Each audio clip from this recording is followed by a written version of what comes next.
Hi guys, I hope you're all managing to stay safe and well during the lockdown. While I am still writing the second book of the Middleton Saga, I thought I would do a audio video of the first book. Now, obviously originally I'd always sort of intended on having some amazing voiceover to do it, but unfortunately I don't have Tom Hardy's number, so you guys are just going to have to put up with me, I'm afraid. So I hope you enjoy it, and please everybody stay safe. Here goes. Hellfire Rising, being part 1 of the Middleton Saga. Prologue. Some great legends are eventually lost, like streams flowing into the rivers of time, rushing torrents crashing over rocks like a series of thunderclaps. They eventually start to widen, slow, and cease to exist as they enter the seas and are swept away by the tides of history, to finally settle into the wealth of knowledge hidden amongst the cool watery depths of the oceans. They will remain lost to all, until, like the great treasures of the Caribbean, are rediscovered by those who, instilled by courage, brave the treacherous deep dark fathoms to release that which they seek from their freezing tombs. Rising up quickly like the bubbles of air carrying them, they break the surface just like the water from a newly struck well, and glisten in the bright sunlight. It is a dazzling sight to behold, like the armour of a great host glinting in the noonday sun.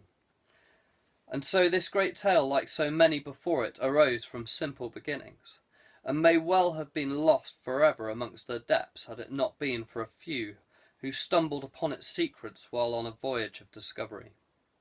They vowed to protect them at all costs from those who would seek to abuse this knowledge for their own gain. Power tends to corrupt, and absolute power corrupts absolutely. Lord Acton. The winds of change are once again rising. Dark clouds forming on the horizon threaten to cast a dark shadow over everything. They herald the beginning of the conflict to come. The race is on to draw up plans for the coming battles, yet this is only the start. It is certain that it will continue for many years, and that the outcome is far from decided. What is clear is that this conflict will shake many institutions to their very core. Like the impact of a massive earthquake, many will fall, crashing down to earth in clouds of dust.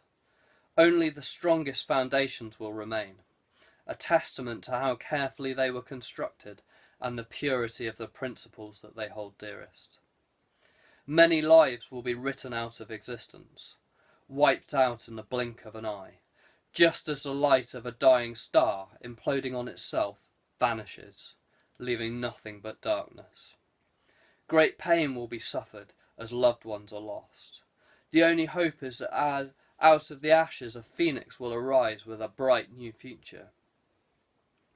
Only time will tell who will prevail on that final bloody field, a field now littered with stricken corpses of many heroic souls that now stare blankly into space, their last expressions etched on their faces, echoing on for eternity, acting as a reminder that to protect that which we hold closest to our hearts there is always a cost. The question is whether there is anybody that is prepared to pay it. Chapter 1. New Beginnings. The sun rose slowly, breaking over the mountain tops, igniting the clouds on the cool autumn winds with the colours of amber and gold. The lake in the valley below perfectly mirrored the tranquil scene above, soon to be shattered by the coming storm. As the clouds overhead began to amass and boil up over the peaks, the bright morning darkened, and the first raindrops began to fall. Gradually at first, but as the storm picked up pace, water was quickly falling as if all the cofferdams of the heavens had been breached. A number of distant rumblings signalled the arrival of collisions of charged particles high up in the atmosphere, which would become much more evident when the blackening skies became set ablaze by piercing forks of purple and white fiery streaks of lightning. The wrath of Zeus scorched the skyline and destroyed all it touched on the ground below. James Middleton had awoken with a start moments before the skies had darkened. It was as if he had sensed the changes taking place in the ether around him. He had been dozing near to the eastern shore of the lake by a secluded copse of trees, close to where a stream flowed down the mountainside into the lake. It had been a peaceful spot, listening to the babbling chatter of the running water as it traced the banks down into the lake. James was a reasonably tall man in his early 30s. He had the distant look about him, hinting that he had once been a strong, confident leader, but had suffered some great loss, a loss that still seemed to haunt him. 10 years had passed since he had visited the Brecon Beacons. He had hoped that by returning to this tranquil place he might be able to piece together the events of the previous few days that had turned his mind inside out and left him feeling hazy, as if he had just awoken from a strange dream, awoken only to discover that he was not sure of his surroundings. Unfortunately, the storm had extinguished any flicker of that hope. Just as the first drops of rain fell, he started to make a move towards the shelter of his car, parked about 5 minutes away on the southeast corner of the lake. Reaching into his pocket, he pulled out a rather dented packet of cigarettes and a Zippo as he approached the car. He felt that he should really quit, but for some reason or another, it had never quite seemed like the right time, and anyway, he enjoyed it. He had recently returned from Helmand Province, Afghanistan, where he had distinguished himself in a number of encounters with insurgents, but he didn't really care about that kind of stuff. As far as he was concerned, he was just doing his duty. James had been involved in some of the greyer areas of operations surrounding the War on Terror. Officially, he'd been a section leader of a ragtag unit that popped up randomly from time to time alongside other regiments, none of whom knew who they were, only that they were influential enough to advise senior officers what needed to be done, and then leave, vanishing back into the vast emptiness of the desert, not to be seen again for some time.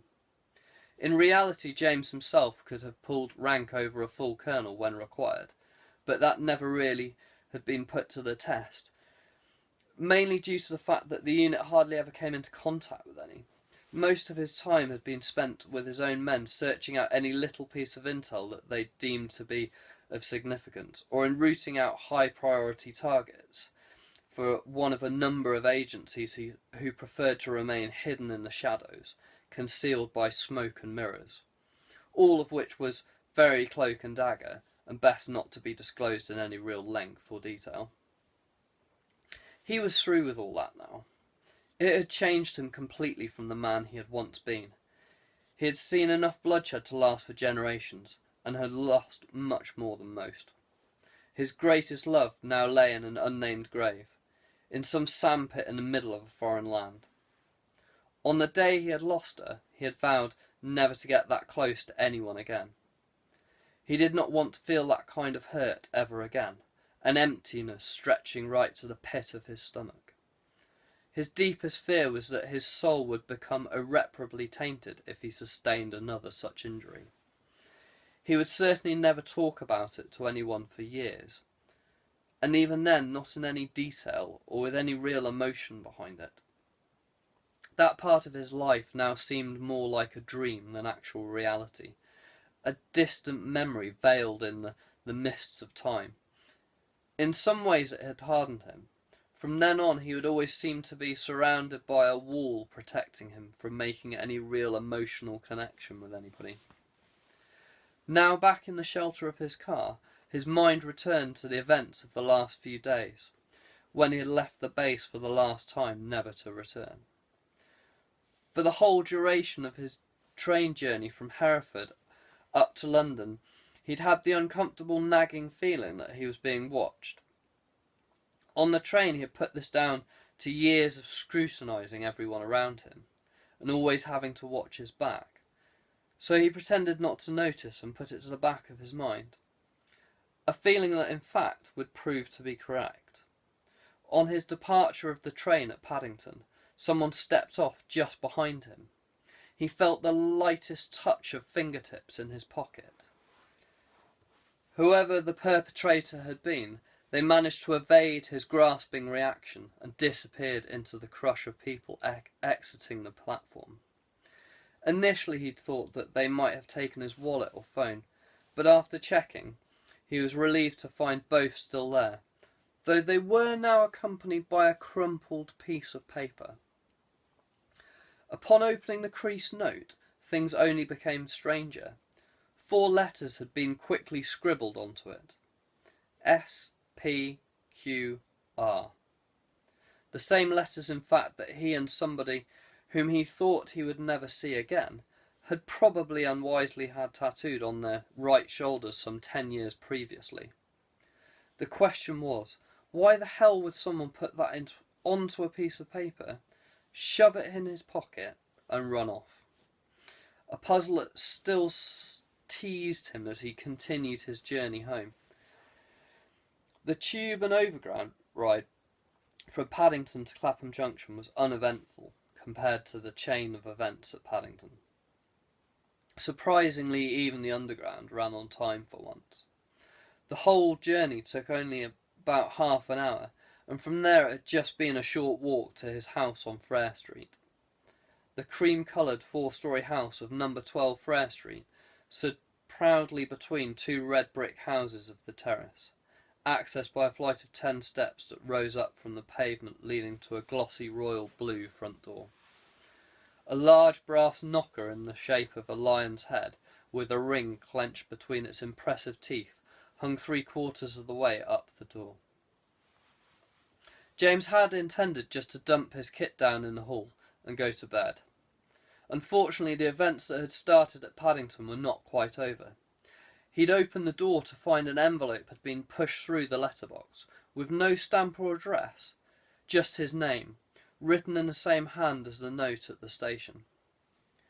Tearing open the envelope, he discovered that the note inside just contained the same 4 letters. Unfortunately for the messenger, James was tired and had dismissed it as all just some elaborate practical joke designed by the boys back at the base to make him as paranoid as possible. It had seemed like a feeble attempt to change his mind and return to the unit. This, however, he assured himself was not going to happen. He crumpled both notes up and, upon entering his smoking room, tossed them into the fireplace, instantly wiping the events from his concern. After having a cigarette and a quick glance through the rest of the post, James had decided to call it a night and went to bed. The next morning, he had awoken particularly early and feeling pretty tired because the dreams which of late had been noticeably absent had returned to torment his sleep once again. Dreams of dark things in far-off lands. Sometimes he could still hear the screams of people crying out in pain, only for them to be cut short by silence. That earthly silence. The sound of death that eventually enveloped everything. He had resolved to clear his head and shake off the remaining tiredness by going for a quick jog around Battersea Park. At that time in the morning, even the ever-moving city had seemed remarkably still. Few people were to be seen apart from the odd binman. Even the roads seemed oddly devoid of traffic. He'd made his way quickly along Latchmere Road towards the park. He was going to enjoy this run, he had thought to himself. It had been a while since he'd been for a run just on a whim rather than as part of some gruelling training exercise designed just to be as tedious as possible. Alas, he had not been given the chance to enjoy it for long. 20 minutes or so had passed and then the heavens opened, and by the time he reached the cover of number 12, an hour later, he was soaked to the core.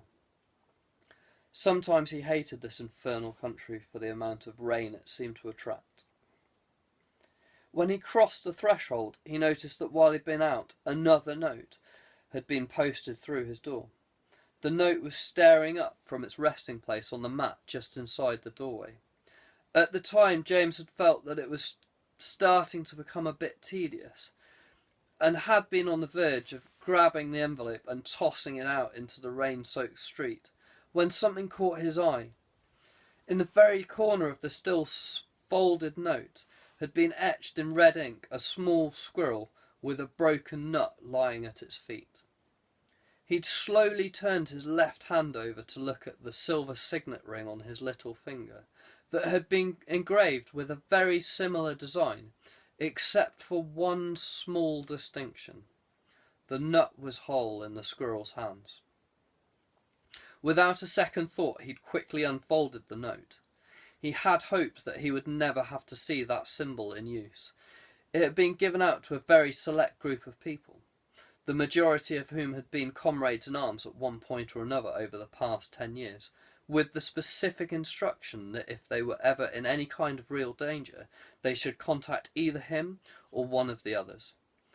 He had been very clear at the time that this was only to be used in times of imminent danger, and he didn't want to sort out every life problem people were going through. The resources and contacts that had been built up were not to be taken for granted. Favours did not come around very often. Having said all that, he knew all these people, and expected that if one of them had sent this, it would be a matter of life or death. The final note had read thus: Loyal devoir, D, L, D, X, L, D, X, L, S, P, Q, R. To anybody else this would have had very little meaning, but to James this had told him everything he needed to know. Loyal devoir, his family motto, also selected as the call for aid. D, L, D, X, L, D, X, L, referred to a chronogram. Tecta, Draco, Custos, Leo, Vindex, Flos, Decus, Auctor, Rex, Pius, Haec, Servat, Proteget, Ornat, Elit. The dragon protects this building as guard. The lion protects this as avenger. The flower adorns it as decoration. The pious king nurtures it. This referred to the location, date, and time of the covert meeting.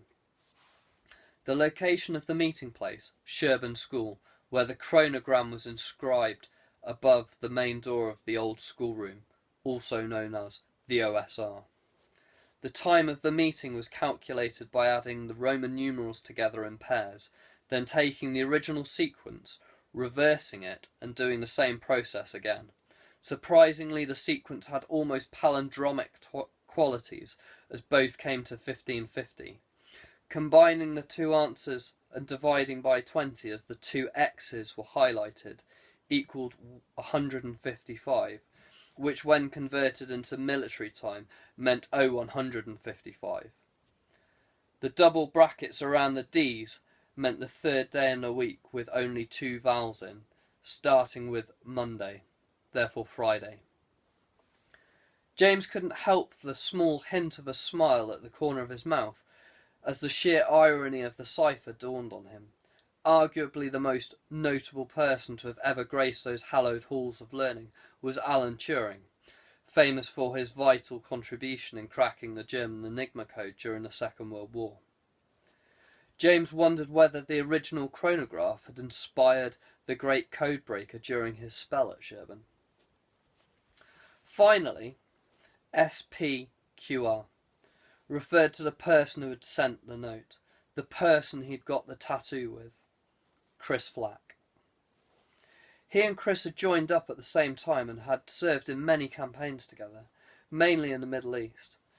Some 5 years ago, Chris had left without a word, no contact number, and without any reason as to why. Due to the nature of some of their missions, James had just assumed that he'd been recruited by one of the other covert agencies, and to be honest, had not really given it much more thought. There had been a few rumours and random stories he'd heard over the next few years, but he'd just viewed these as idle gossip, Now, however, his mind had begun to run back through some of the snippets of information that he'd heard over the years.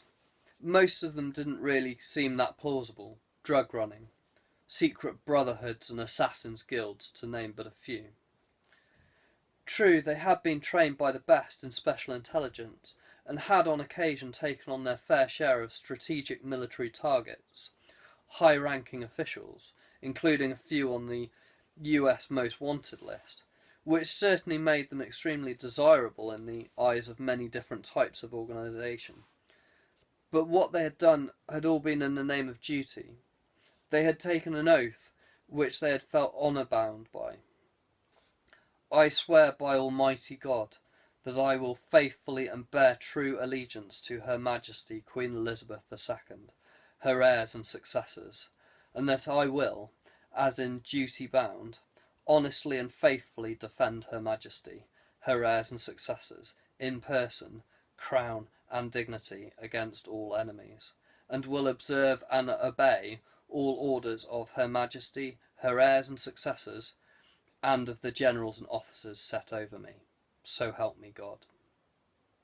This oath had been their life for long enough years to know that they would never break it. Chris had always been a bit of an adrenaline junkie. He had occasionally taken unnecessary risks to make life more interesting, as he put it. He had once said, "What's the point in living if you don't ride on the edge of death once in a while?" A statement which even James had to agree had tested his own skills of survival to almost breaking point on a handful of missions, like the time they'd scuba dived up to the Al Basra oil terminal to assess whether it needed extra protection on the very same day that suicide bombers in speedboats had tried to blow it up. The shockwaves of the first boat exploding had left them, both of them, a little hard of hearing for the next few days. Chris had been so close to the second blast that he was lucky he hadn't been left permanently deaf. One thing Chris was not, however, was a fool. He knew where the line was, and had never intentionally put himself or others directly into harm's way with his cavalier attitude towards life. He had been a true friend, the one person whom James could have done with 6 months ago when all had started to fall apart. The rain outside clattered down on the roof of his car whilst his mind continued to ponder over these recent events, before he hit the roads for the 3-and-a-bit-hour journey down towards his old school. In the last few years before Chris had left, the unit had changed its focus and had come up with an elaborate scheme that had involved them all going off to work at different outdoor pursuits companies. The idea was that while working under the pretense of being climbers and water sports enthusiasts, they could gain access to some of the more remote and secure locations in some countries without really attracting too much attention, a concept that had proved highly successful. They would meet up from time to time to run overseas expeditions, when they could get time off, without so much as a blink of an eye from their so-called employers, even when they had to take compassionate leave for personal reasons. Top brass had been so impressed at the idea, not that it was a new concept. Similar tactics had been employed during the Napoleonic War and both Great Wars.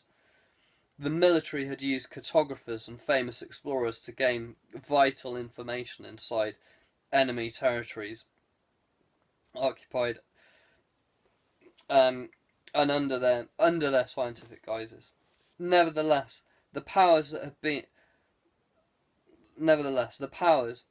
that be had been impressed by how Chris and James had modernised the operation. James, Chris, and a few others had ended up running training exercise for potential new recruits. This had suited James, as it meant he could take a back seat from the front lines for a while. Chris, however, missed the action, the constant long periods on the move, and especially the confrontation. It had been during this period that Chris had left. After that, things had had to change. The ongoing conflict in Afghanistan and the movement of terrorists into North Pakistan had meant that intelligence gathering was a priority, and James, along with many other trainers, had been reassigned back to service on the front lines. James then became involved with a girl at one of the bases just outside Bagram. In the end, it was to be his relationship to this girl that would ultimately cause him to end his military career. But that's a tale which James would not reveal to Chris for quite some time. A large frown creased his brow, a mixture of deep regret and to a certain extent shame, as the memory he had thought he had buried so deep that he wouldn't remember resurfaced for the briefest instant. James grimaced, angry in part that he had allowed himself to recall it, and partly at the events themselves, before he plunged the abomination even deeper into the hidden depths of his mind than before. At this moment in time, what was playing on James's mind were those rumours of what Chris had gone on to do. Could it really be true that he had ended up being some sort of gun for hire? A loud clap of thunder snapped him back to the present. He would surely know soon enough, and with that still on his mind, he started the car and drove off onto the Welsh roads to wind his way down to the rolling hills of Dorset, past many of his former training grounds, back to where he had first become interested in a life of military service. It had been at Sherborne that he had come to be part of the combined cadet force that had forged his desire to join up and serve his country. Being close to 1135 hours, James knew that if he drove straight down to Sherborne, he would arrive sometime after mid-afternoon. So he decided to make a stop along the way. There were still a few people who might recognise him in the town, and if the note was that important, as he believed it to be, then he did not want anybody to know that he had ever been there.